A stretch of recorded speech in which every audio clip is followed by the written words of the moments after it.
guys, welcome back to Defeating Hair Loss. My name is Steve. Back here again in Texas with Bobby D. Yes, sir. How are we doing? Doing great, Steve. How Awesome. are you doing? It's always so much fun when we get together, isn't it? Isn't it a lot of always fun? a good time, yeah. It's like old school, new school, right? The generational thing. I love talking about that because it's all about like what everybody's watching out there, looking at, seeing when it comes to hair, right? Yeah. All right, Bobby, you've done a fantastic job. I've got to give you credit again for the before they went bald. This is kind of like your thing.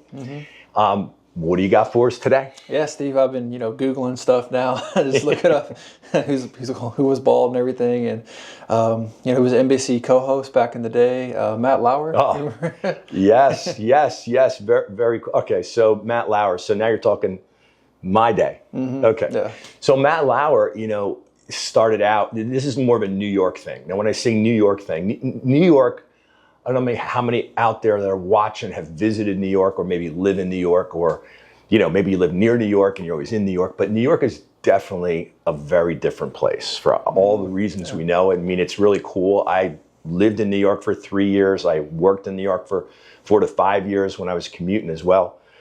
And it's totally different than, kind of like, white picket fence and American Chevrolet and apple pie and all that stuff. It's definitely a fast-paced environment, obviously, and it's where all the celebrities like to have something going on. You'd say LA, well, New York is really where, the studios are in regards to like daytime TV and stuff like that. So Matt Lauer, I believe it was NBC.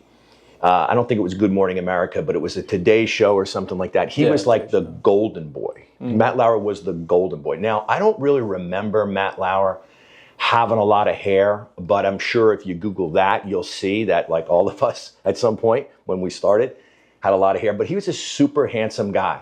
He was like an all-American, like really likable guy that everybody, you didn't not like Matt Lauer, okay? Yeah.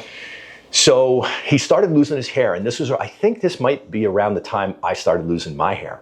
And I'm watching this guy because he's all over TV. And it's not just like, the Today Show or whatever they call it. But, when you're one of those New York news celebrities, like the color people, meaning, the color analysts, if you were referring to a football game, they're really likable and people like to just, anytime they see them, they're very attracted to them. Because I am. So Matt Lauer had a phenomenal career, Hamptons in the summertime with all the celebrities, and he's on every morning on TV. And I mean, that's a national thing, even though I was in the New York area, this is a national thing. So if you Google him and you're anywhere over, say, 40 years old, you're going to recognize him. So as he started losing his hair, it honestly, Bobby, did not change anything about his success. So let's just point that out. So this segment of what we do here is before they went bald. When they had hair, who were they? Were they successful yet? Well, Matt Lauer was. Then as they're losing their hair, balding, thinning, or going bald or bald, what happened to them? Is the hair loss have something to do with their success or lack of? Not in Matt Lauer's case. Now, but the sad part here is that there were some issues and later in life. I mean, I don't know what, maybe 50 or if he was in his 50s, but he didn't have a whole lot of hair. I was actually talking to a few hair surgeons about reaching out to him and maybe talking about a hair transplant. And right then and there, he got accused of some of that Me Too stuff. I don't have an opinion on any of this, but he got whacked pretty hard with the sexual harassment allegations, and then that was the end of Matt Lauer. So I don't want to sound like a bad guy and kind of spin this in a way that makes it seem like he became a bad guy after being the golden boy by losing his hair. We don't really know who these people are when they're celebrities and they're on TV.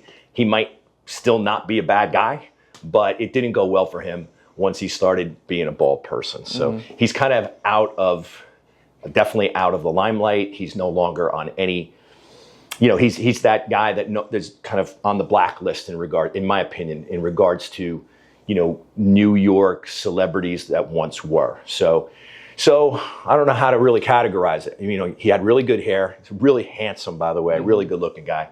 Had it all going on. I mean, he was like the Johnny Carson of the morning hours in New York. And then losing his hair, and then he got whacked with that allegation stuff. And from there, it all went downhill. And anything you Google, you're probably going to see him pretty bald because he used to shave it, so that it looks like it's all shaved. Probably still does, but he really lost a lot of hair, and he had really good hair. So anyway, Bobby, as always, great find. Yes, sir. Matt Lauer, we wish you our best. Another guy that had hair, lost hair, and that's why you watch this channel. Maybe get it back. Hey, we hope this entertains you, and don't forget to like and subscribe.